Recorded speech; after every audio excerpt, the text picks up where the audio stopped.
સ્વાગત છે। હું છું રેખા માલકાની અને જોઈએ આજના સમાચાર। મોડાસા ટાઉન પોલીસ સ્ટેશન વિસ્તારમાં 1 માસ અગાઉ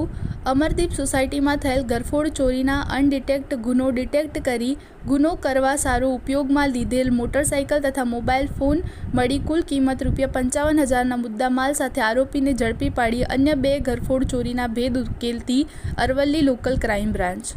નાયબ પોલીસ મહાનિરીક્ષક વિરેન્દ્રસિંહ યાદવ તથા પોલીસ અધિક્ષક શેફાલી બરવાલ દ્વારા મિલકત સંબંધી ગુનાઓ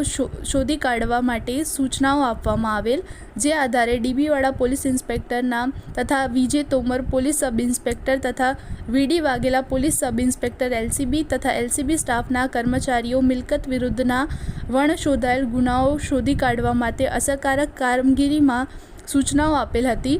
જે અન્વયે Vijay Tomar police sub inspector LCB તથા એલસીબી સ્ટાફના કર્મચારીઓ મોડાસા ટાઉન પોલીસ સ્ટેશનના ગુનાના કામે ગુનાવાળી વિઝિટ કરી તથા ગુનાવાળી જગ્યાના આજુબાજુ સીસીટીવી ફૂટેજ ચકાસણી કરી નેત્રમ શાખાની મદદથી ટેકનિકલ સર્વેલન્સ દ્વારા સદર ગુનામાં હુસેન ઉર્ફે બિલ્લો યસીનભાઈ ભટ્ટી આરોપીને પકડી પાડી મુદ્દામાલને 102 મુજબ તપાસ અર્થે કબજે કરી આરોપીને ઉપરોક્ત ગુનાના કામે સીઆરપીસી કલમ મુજબ અટક કરી આગળની વધુ તપાસ અર્થે મોડાસા ટાઉન પોલીસ સ્ટેશન ખાતે મોકલી આપવા તજવીજ હાથ ધરેલ છે।